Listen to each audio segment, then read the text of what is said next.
সর্ষে ইলিশ,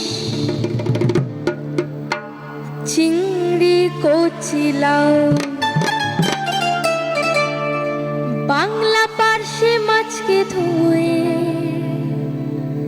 জিরের বাটায় দাও।